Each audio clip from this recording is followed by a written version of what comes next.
કારણ કે એને બધું સંસાર સંભાળવાનો છે, વ્યવહાર સંભાળવાના છે, ઘર પરિવાર સંભાળવાનો છે. કદાચ મોડું થાય અને ઘરવાળા આવી ગયા હોય તો એમને બે શબ્દો સાંભળવા પણ પડતા હોય છે કે ક્યાં ગઈ હતી. એમને ખબર છે કે આ સંગઠનમાં કામ કરે છે, છતાં પણ એમ કે ત્યાં શું કરવા ગઈ હતી, કેમ મોડું કર્યું, અને છતાં પણ મહિલા એ સાંભળી અને હસતા હસતા મોઢે કામ કરી અને આપણી મીટિંગોમાં આવતી હોય, આપણા સંગઠન માટે બહાર નીકળતી, તો એ મહિલાઓ માટે ખૂબ દરેક મહિલા માટે આપણે લડી રહ્યા છીએ. 50% મહિલા અનામત માટે આપણે લડી રહ્યા છીએ. 33% મહિલા આરક્ષણ આપણને મળ્યું છે, પણ એને અમલ કરાવવા માટે જ્યારે પણ દિલ્હીની અંદર સંસદ સત્ર ચાલુ થાય ત્યારે આપણા ઓલ ઇન્ડિયા મહિલા કોંગ્રેસના પ્રમુખ બેન શ્રી અલકાબેન દ્વારા સંસદના ઘેરાવાનો કાર્યક્રમ આપતા હોય છે. તો એમ કે આજે તમે તાલુકા પ્રમુખ છો અને તમારે આ મીટિંગની અંદર 10-15 બહેનો લઈને આવવાનું છે, અને જો આપણે ના આવીએ, આપણે જુઓ દરેક ક્ષેત્રની અંદર મહિલા આગળ છે. તો રાજકારણની અંદર આપણને રાજીવ ગાંધીએ જે આપણને આ હક નગરપાલિકાની ચૂંટણી આવે ત્યારે મહિલા શોધવા જવું પડે છે.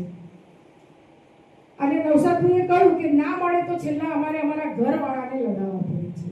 પણ આ વખતે નવસાદભાઈ મને વિશ્વાસ છે ઝરણાબેન ઉપર અને આ અમારા મહિલા સંગઠન ઉપર કે તમારે દરેક સીટ ઉપર મહિલાઓ તૈયાર થશે અને 50% મહિલાઓ મેદાનમાં ચૂંટણી લડવા માટે આગળ આવશો કે નહીં? હાર જીત એ 2 નંબરની વસ્તુ છે. પણ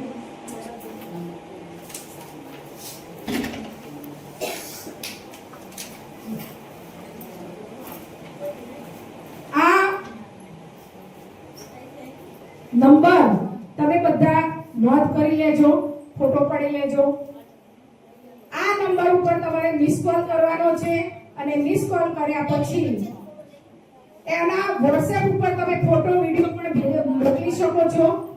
અને તમારી નિમણૂક અહીંયા જિલ્લા પ્રમુખ તરીકે જ્યારે કરવામાં આવી છે ત્યારે નવસાદભાઈ સાથે મારે ઘણી વાર વાત થયેલી, બેન અહીંયા કોઈ બેન બહાર નીકળવા તૈયાર જ નથી.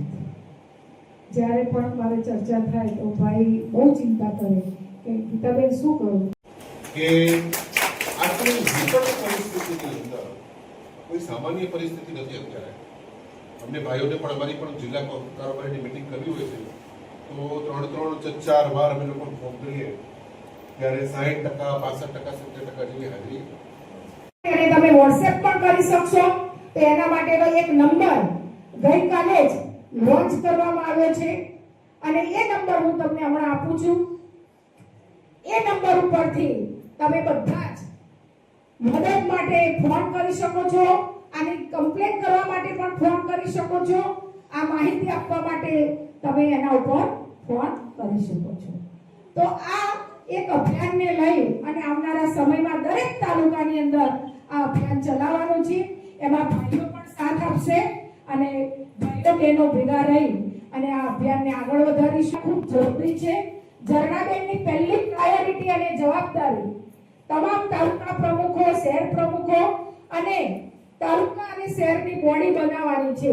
તો ઝરણાબેનને મારી વિનંતી કે આવનારા સમય અને આપ સૌ ઝરણાબેનની ટૂંકી નોટિસમાં તમે બધા અહીંયા પધાર્યા છો તે બદલ આપ સૌનો પણ આભાર માનું છું. આજે અહીંયા ગુજરાત પ્રદેશ મહિલા કોંગ્રેસની સુરેન્દ્રનગર જિલ્લાની કારોબારી મીટિંગ ની અંદર ઉપસ્થિત મારી સાથે ગુજરાત પ્રદેશ મહિલા કોંગ્રેસના વાઇસ પ્રેસિડેન્ટ બેન શ્રી કલ્પનાબેન, AICCના